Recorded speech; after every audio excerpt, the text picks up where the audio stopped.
नंद के आनंद भयो जय कन्हैया लाल की, हाथी घोड़ा पाल की जय कन्हैया लाल की। बहुत स्वागत है आप सभी का श्री कृष्ण भगवान के जन्मोत्सव में न्यूज नेशन के साथ, क्योंकि न्यूज नेशन ने भगवान के जन्म की तैयारी कर ली है, उनके पसंदीदा प्रसाद बनाकर तैयार कर लिए हैं और साथ ही उनके लिए साजो श्रृंगार भी तैयार कर लिया है। तो क्या आपने तैयारी कर ली है? अगर नहीं की है तो आप बिल्कुल मत चिंता कीजिए, क्योंकि आपके बाल गोपाल के लिए, आपके श्री कृष्ण भगवान के लिए हम आपके साथ हैं और हमारे साथ आप अपने भगवान के स्वागत के लिए, श्री कृष्ण के स्वागत के लिए तैयार हो जाइए। और जो पूजा पद्धति आज हम आपको बताने वाले हैं वो आपके लिए बहुत महत्वपूर्ण है। उनके श्रृंगार से लेकर पूजा की सामग्री तक, उनके प्रसाद से लेकर मंत्रोच्चार तक, सब कुछ आज आपको हम बताने वाले हैं। और मेरे साथ आपके लिए स्टूडियो में इस वक्त मौजूद हैं पंडित डॉक्टर राजकुमार शास्त्री जी। बहुत बहुत स्वागत है राजकुमार शास्त्री जी। आप प्रणाम। तो शास्त्री जी, मैं चाहती हूँ सबसे पहले आप हमारे दर्शकों को बताएं कि शुभ मुहूर्त क्या है और वो कितना बड़ा होगा। देखिए, सबसे बड़ी बात यह है कि इस वर्ष श्री कृष्ण जन्माष्टमी पर जयंती योग बन रहा है। अब आप कहेंगे जयंती योग क्या है? जी। भगवान श्री कृष्ण का जन्म जिस समय द्वापर युग में हुआ और उस समय 6 तत्व विद्यमान थे। भाद्रपद का महीना था, कृष्ण पक्ष, अर्धरात्रि के समय, मध्यरात्रि के समय अष्टमी तिथि विद्यमान थी। उस समय रोहिणी नाम का नक्षत्र था और चंद्रमा अपनी उच्च राशि पर विद्यमान थे। सबसे बड़ी बात यह है, जिस प्रकार श्रीमद् भागवत जी में वर्णन है, भविष्य पुराण में वर्णन है, जिस समय द्वापर युग में भगवान श्री कृष्ण का जन्म हुआ जी। उस समय बुधवार का दिन था।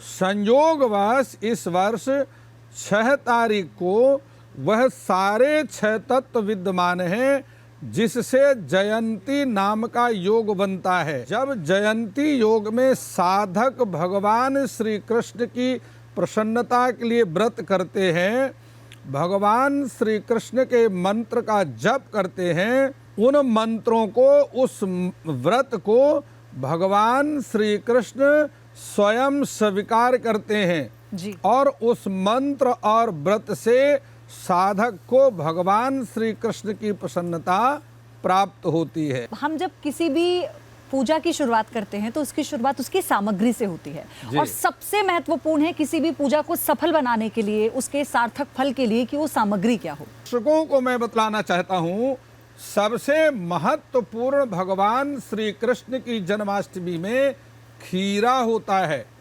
खीरा देखिए, मैं आपके चैनल के माध्यम से जी दर्शकों को दिखलाता हूँ। जो अपने घर में कृष्ण जन्म उत्सव मना रहे हैं, उन्हें एक खीरा को इस प्रकार से 2 भागों में विभाजित करना है। जिस प्रकार कोई भी बालक जीव माता के गर्भ में आकर 9 महीने तक गर्भ में निवास करता है, उसी प्रकार से भगवान का जन्मोत्सव मनाने के लिए साधक जो भक्त हैं, खीरा में भगवान श्री कृष्ण का गर्भवास करवाते हैं। रात्रि के समय भगवान श्री कृष्ण को इस खीरा के अंदर से निकाल करके और भगवान का पंचामृत से अभिषेक किया जाता है। यह आपके दर्शकों के लिए मैं बताता हूँ, यह न्यूज नेशन के दर्शकों ने यहाँ पर और यह पंचामृत की व्यवस्था की है। इसमें 5 तत्व होते हैं। दूध है, दही है, शहद, घी और शर्करा इसमें विद्यमान है। यह पृथ्वी में 5 अमृत होते हैं, जिसको पंचामृत कहा जाता है। इस पंचामृत के द्वारा भगवान श्री कृष्ण का विष्णु सहस्त्रनाम का उच्चारण करते हुए अथवा शुक्ल यजुर्वेद में वर्णित पुरुष सूक्त का उच्चारण करते हुए मध्यरात्रि के 12 बजे भगवान श्री कृष्ण के जन्म से और उनका अभिषेक किया जाता है। जिस प्रकार माता के गर्भ से जीव बाहर आने के बाद नाल छेदन प्रक्रिया की जाती है, तो देखिए, मैंने इसका एक भाग जोड़ करके खीरा में रखा है और जब कृष्ण का जन्म होता है तो नाल छेदन के लिए इस प्रकार इस खीरा को वहां से 2 भागों में अलग कर दिया जाता है। यह नाल छेदन की प्रक्रिया है। यह आपके न्यूज नेशन के दर्शकों के लिए सबसे बड़ी बात यह है कि यहाँ गंगा जल की व्यवस्था है, जल की व्यवस्था है, घृत की व्यवस्था है, और सबसे बड़ी बात है देवा भूत्वा देवान यजेत। यह रोली है जिसको हम कुमकुम कहते हैं। सभी भक्तों को रोली अर्थात कुमकुम और गोपी चंदन का तिलक लगाया जाता है, क्योंकि देवता बन करके ही देवता का पूजन किया जाता है। अक्षत है और उसके उपरांत ये तांबूलम बिना राजा तिलकम बिना ब्राह्मणा। बिना तिलक के जिस प्रकार ब्राह्मण अशुभ माना जाता है, उसी प्रकार से पूजा की सिद्धि बिना तांबूल अर्थात पान के बिना नहीं होती। इसलिए तांबूल की व्यवस्था है जो कि पूजा का महत्वपूर्ण अंग है। धूप दीप इत्यादि की यहाँ सभी व्यवस्था है। सबसे बड़ी बात यह है पयोधी जी कि यह शंख है।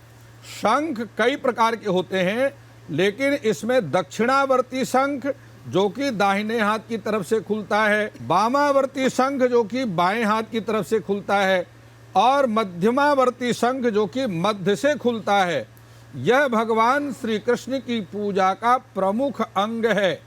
इस शंख में ही पंचामृत भर करके भगवान श्री कृष्ण का अभिषेक साधक लोग करते हैं, और पूजा के अंत में भगवान का विधिवत जल इत्यादि से स्नान कराने के बाद भगवान श्री कृष्ण को मोर मुकुट अत्यंत प्रिय है।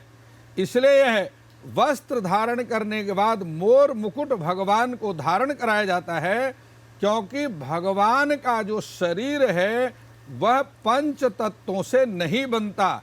हमारा प्रत्येक जीव का जो शरीर है वह वायु अनिल अर्थेदम भस्मांतम शरीरम। वायु अनिल अर्थ इत्यादि पंच तत्वों से बनता है, लेकिन भगवान का जो शरीर है, श्री विग्रह है, वह आनंद तत्व से बनता है।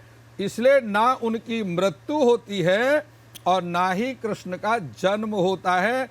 आइए मैं आप सभी न्यूज नेशन के दर्शकों के लिए पयोधी जी के साथ में और यहाँ बैठे हुए सभी भगवान के भक्तों के साथ में कर्मकांड की विधिवत पूजा का आरंभ करते हैं। ओम आचमनीयम हरे विष्णु माधवम पुंडरीकाक्ष पुनातुः। ओम केशवाय नमः। तिराचम्य 3 बार पी लीजिए। ओम केशवाय नमः, नारायणाय नमः, माधवाय नमः। हस्त प्रक्षाल्य ऋषिकेशाय गोविंदाय मधुसूदनाय नमः। ओम अपवित्रः पवित्रो वेत्सस्य वामदेव ऋषि विष्णुर्देवता गायत्री छंदः हृदि पवित्र करणे विनियोगः। आचमन के बाद संपूर्ण शरीर में जल का छिड़काव करके हम अपने शरीर की शुद्धि करते हैं। ओम अपवित्रः पवित्रो वा सर्वावस्थांगतोऽपि वा यः स्मरेत् पुंडरीकाक्षं सावाह्यभ्यन्तरः शुचिः। पुंडरीकाक्ष पुनातुः पुंडरीकाक्षात् पुनातुः। पवित्रीकरण के उपरांत हम हाथ में यदि स्वर्ण मुद्रिका नहीं है तो कुशा की पवित्री धारण करते हैं। कुशा की पवित्री धारण करने के बाद स्वस्ति तिलक लगाते हैं और तिलक के बाद स्वस्ति वाचन मंत्रों से पूजन का आरंभ किया जाता है। इसमें गणेश स्मरण करके और भगवान गणपति के 12 नामों का उच्चारण करते हुए अन्य सभी देवताओं को जो कि सकारात्मक शक्तियां हमें प्रदान करते हैं उनका ध्यान किया जाता है।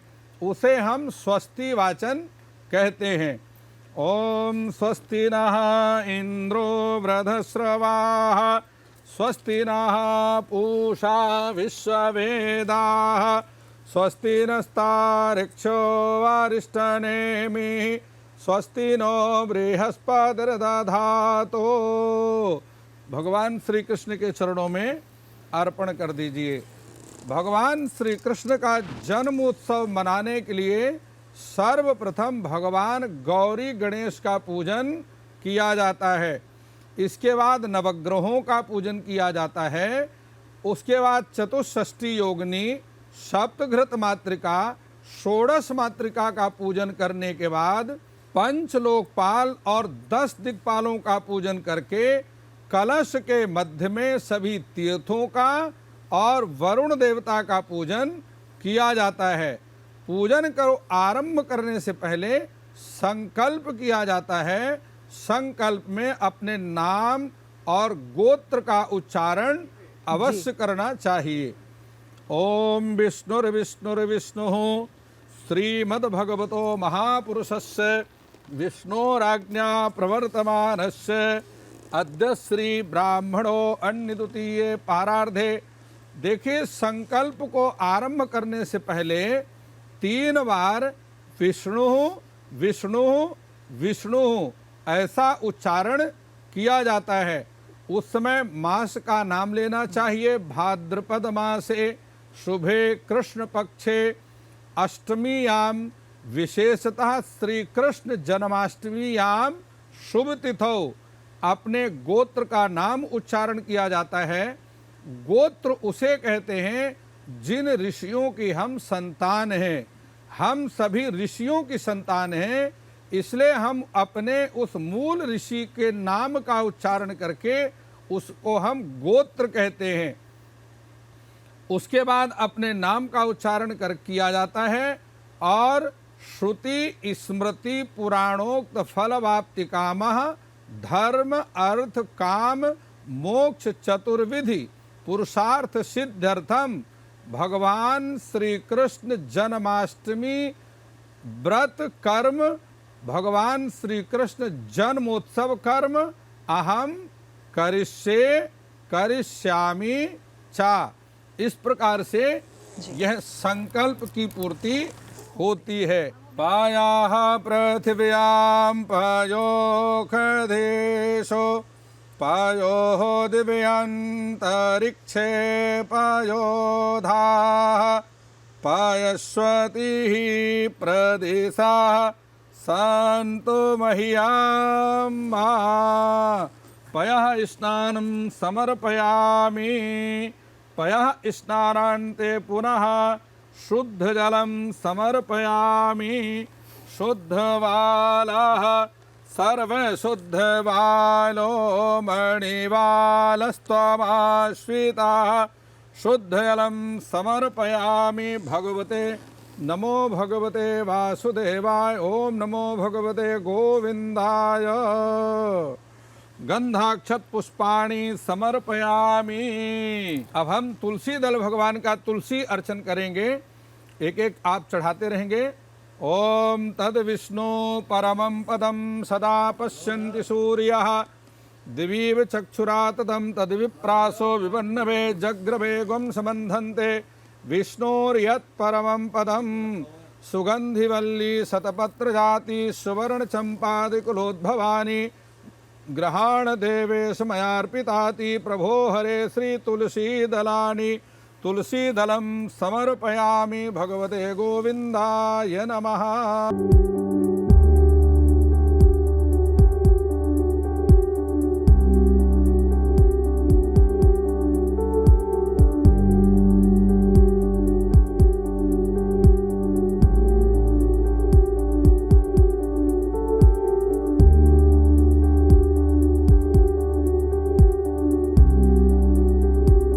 सबसे अंत में भगवान की आरती की जाती है और आरती करने के बाद धर्म अर्थ काम और मोक्ष की प्राप्ति के लिए भगवान की 4 परिक्रमा की जाती है और सबसे अंत में अपने अपराधों के लिए पूजा में हुई त्रुटियों के लिए क्षमा याचना की जाती है और अंत में भगवान को दंडवत प्रणाम किया जाता है।